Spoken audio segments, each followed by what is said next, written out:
And I'm back. That was 2 seconds. Anywho, so ruminating in the back of my head. It was in the back of my head. So I don't know if I can show you this easily. I'll have to pick this thing up. This, I'm gonna zoom in.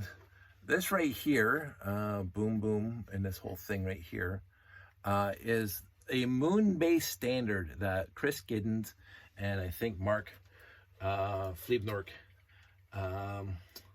came up with decades ago. I guess we're that old. And I remember the first post on LugNet when they're talking about it in the moon-based standard. I said, "Ooh, this is gonna be great." But of course, I was building robots at the time, so whatever. So anyway, Mark and Chris and et al. Like, I can't remember who else was involved. I think there was somebody else who actually came up with the actual standard. I won't be able to find it. LugNet is as wonderful it is. And so you had the moon-based corridors, and there was a whole listing of the actual standard. It was 48 by 48 base plates, and the corridors had to be in the middle, and they had specific heights where the connector doors had to be, and blah blah blah. It was the standard. And so for a decade, when there were Lego shows, people would bring their moon-based modules to a show, and they would connect them all together, and they'd have this huge sprawling moon base. And it was awesome. And then people were posting on, again, Brickshelf and stuff like that, their new moon-based module, hospital or school or other things that were not as reputable. But overall, it went over fantastically well. It lasted for a long time. And I think some people still are doing the moon-based standard. Now, I did not build a moon-based module that fit the criteria, because there's more than one criterion, the criteria of the moon-based standard. I did not. I never bothered with it. I was too busy building robots, blah, blah, blah. But when 2007 came around, and I started doing an actual space layout at our shows, again, I had not considered to do a moon-based standard for a collaboration with other people. Jeff and I were busy doing the layouts together, and that was perfect because, again, these were at our hobby shows and the toy train adult shows and the Christmas shows here in the area, and I wasn't going to Brick Fair or Brick World or whatever back then. I wasn't. So there was no point in me building a moon-based module for a moon-based layout, because I'm not going to be with other people in North America to put them all together to have a big, huge moon base. But anyway, what happened was that after I got to the point where I didn't mind the ad hoc layouts that Jeff and I were doing, but they were very, very, when you look back at them, they were very, very, for me, I guess the best word would be rudimentary, because they'd always be ad hoc. And so you couldn't have standards buildings, bigger buildings, because every time we do a layout, we changed it. So it was about 2010 when I said, this has got to kind of become more of a standardized layout, so you can start creating buildings for specific areas. So, because then the track would still be constant. And Jeff came along with me on that. And this is one of my favorite things about my friend Jeff Van Winden, just one of my most favorite people. And again, my top two builders of all time. Jeff is one of them. Janie's the other. But Jeff put up with me. Because again, it came up with a standard layout with the track and the monorail and whatever. And so he would build a building, he would create a building for a specific spot on the layout. He sometimes adapted an older building, but I'm going to just, as the example in this conversation that we're having right now, he built a monorail / train station that had that, because he built it I think he built it before Brick World Chicago, because I think he had it at a few of our shows before then, but he had the trans colored classic space logo made out of 1x2 bricks, 1x1 bricks, and 1x1 plates, all trans yellow, trans clear, trans red, and trans blue. And then he built a building with that as the front facade. And then I said, oh, we're gonna have train tracks and monorail there. So he adapted that building to allow the two monorails through it and the train track through it and blah, blah, blah. And that was fantastic. And that lasted a few shows. And then I got in my head that the train track would be better routed to go over here. And then he had to readapt the building with the new train connectors, and then or the pass-throughs. Pass-throughs is a better word. And then I think I did that to him 3 or 4 times. Or I would change like 6 weeks before a show. Hey Jeff, this is where the train track's gonna, and this is where the monorails are gonna be routed. And he'd have to go. He didn't. He never told me anyway. And he would change the building to allow the pass-throughs for where the new train tracks and the monorails were. He did that 3 or 4 times for me, and it was very, very sweet. And he also had, to this day, one of my most favorite buildings that was ever in a layout was his air station, because again, it's a space layout, you need air.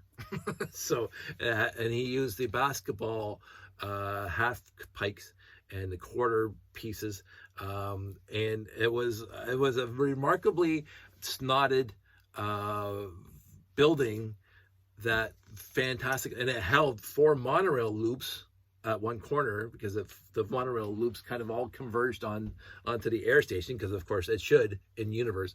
See, again, that's why I love Jeff, because in universe that was perfect. He built this building that was perfect for the layout when it was 10 by 10, because all the monorail loops I made sure coordinated that they'd all loop around the air station, because you need to get air. so and he did that, and it was fantastic. He also built the first habitat, which was, again, a wonderful, wonderful build. But I kept on breaking it. So I got to the point where Jeff, I keep on breaking your building. I keep on breaking it. So I built my own. Because if I break mine, I'm not. The air station was easy, because it was like 8 big pieces, 8 big chunks of the curves. The habitat was very, very intricately built by Jeff, with lots of windows and lots of really nifty doodads to look at. My problem is transporting it in cardboard boxes. I keep on mentioning that's why I got rid of the cardboard boxes when I kept on transporting his habitat to his show. I'd be putting it back together, or he'd be putting it back together, and I'm going, oh, that's got to stop. So I built my own, because if I break mine, I don't care. So there was a point where Jeff, and it has been for a while, Jeff has no buildings in the layout, and I feel a little bad because it's now small enough, because again, it used to be 10 by 10 or 12 by 12, and one time we did 10 by 18 at one of our brick fets, 18 feet long. You know how much monorail track and buildings that we had to populate that thing with. And the sole reason we're not doing a 10 by 18 anymore is because it took me and Jeff, it took us 2 days to set up, to get all the track out there, to get all the stuff populated. And it was beautiful. I'm going to say that. That was a great brick fet to see how big that thing was. But I said, that's a lot of, again, you kids, I'm too old for this. I honestly, and so when I truncated the entire layout down to 5 by 7.5, there was no room for Jeff's train station, unfortunately, because it was a fantastic building, but there was no room for it. And again, I don't want to bug him again. so it, but on the saving grace side of all of this is that Jeff built me a rocket. And I love that rocket. And I've broken it before, but I put it back together. But Jeff built me a rocket, and I promised him that if he built me a rocket, I built a rocket launch platform for it. And that rocket is still in the layout. So Jeff is still in the layout, because he is, again, one of my favorite builders of all time. But anyway, so back to the moon base corridor, which is where that tangent started. Back to the moon base corridor. I never, ever built one for a show, a collaborative show. But I watched the standard, and so I started putting this in my space layout. I like this little hatchway. It's very interesting, and it looks like it's spacey, and it's perfect. So let's go look for moon-based standard if you want to know how to build one, blah blah. But it's you can just see how easy. I mean, just looking at it, It's 5 bricks tall in the middle. It's got the floor plate here, and I put a top sill plate on there, and that's the door. And then there's 2 connection points, 2 1x2 Technic bricks connection point, and that's it. And so what happens is that you'd have your next part with the friction pins, and it would connect together, and then you move on to the next moon base corridor, right, or the moon base. But of course, the corridor connector had to be at the edge of the base plate, of the 48x48 base plate, right in the middle. So the connector points on a 48x48 base plate were in the middle on each side of the base plate. And I'm going, that's fantastic. It's a fantastic idea, because then you can just ad hoc whatever you want. Just build 2 or 3 48x48s, or 1, or bring a spaceship.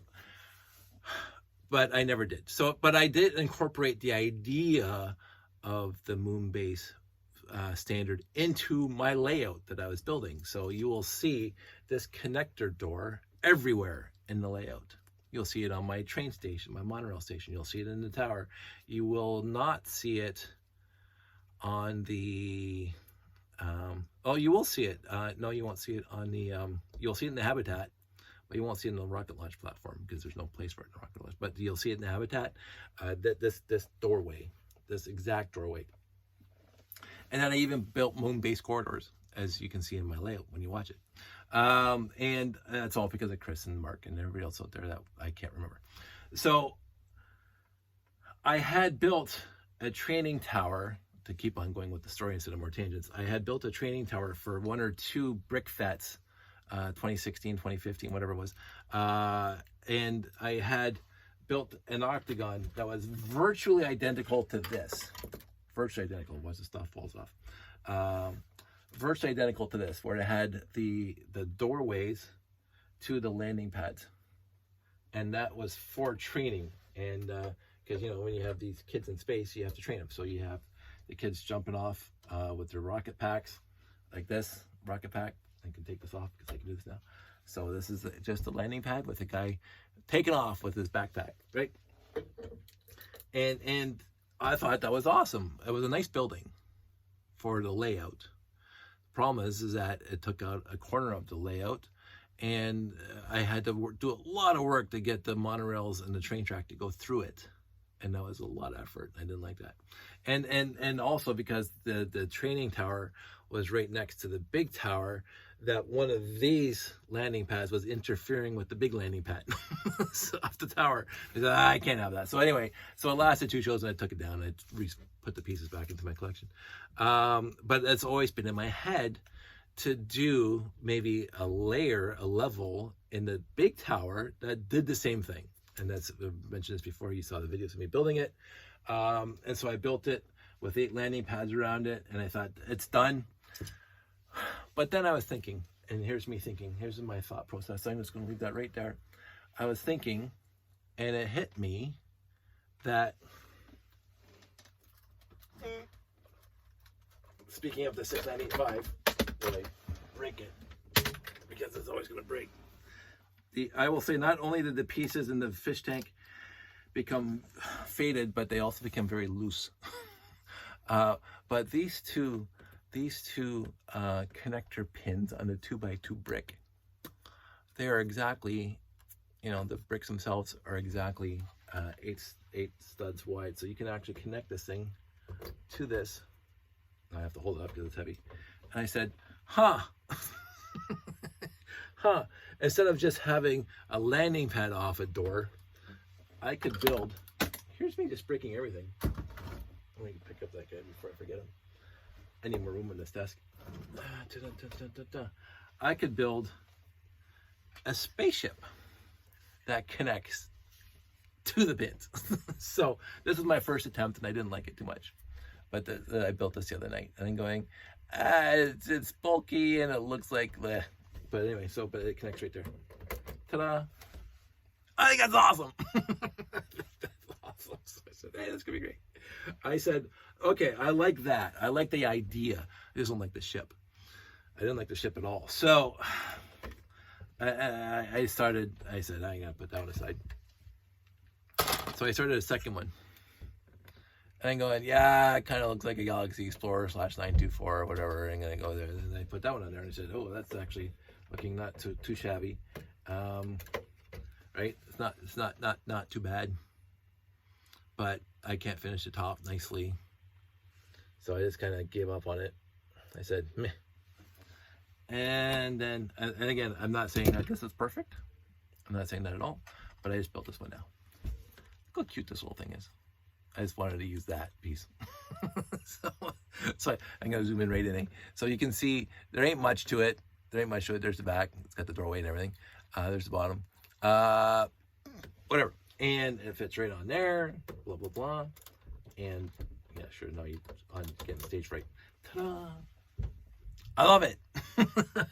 So now I'm going to probably build another one of those just to have some sort of counterbalance.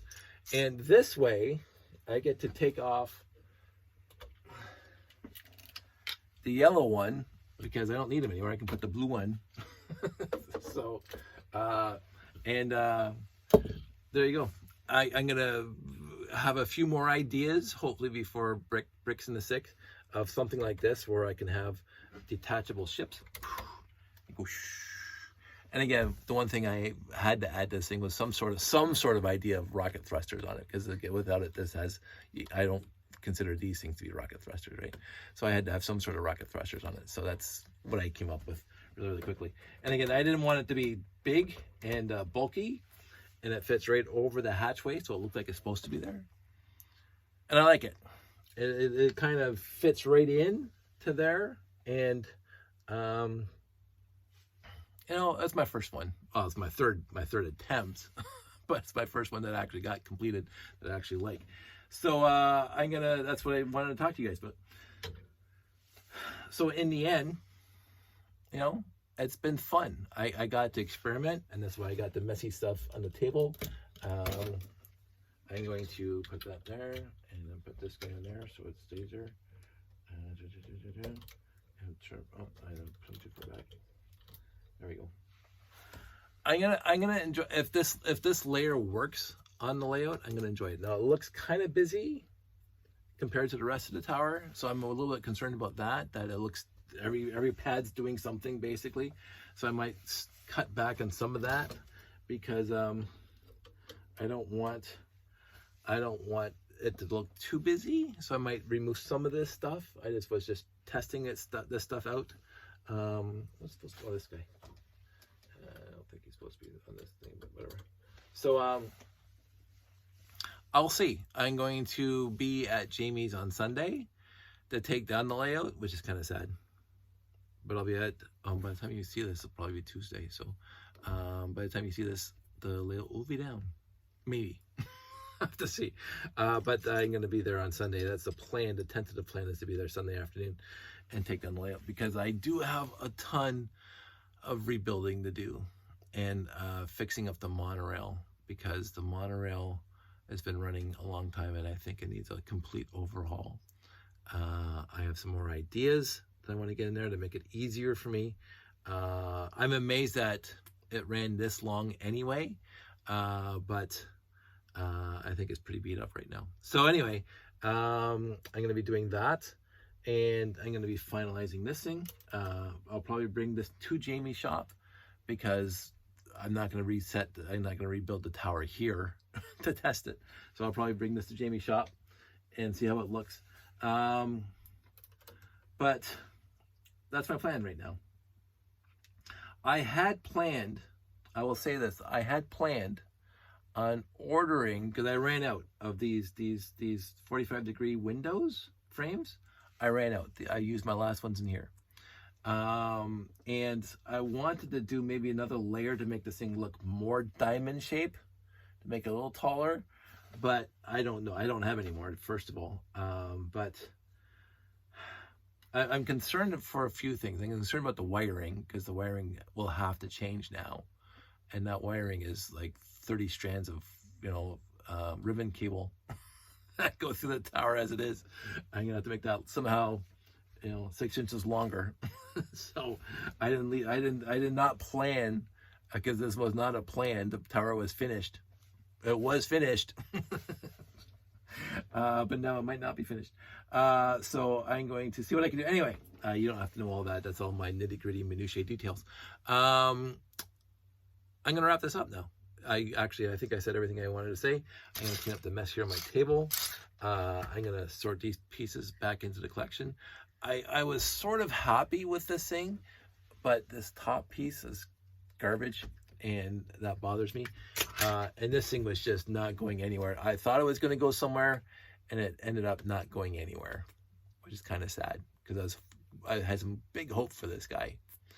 But in the end, I just can't figure out how to finish the top.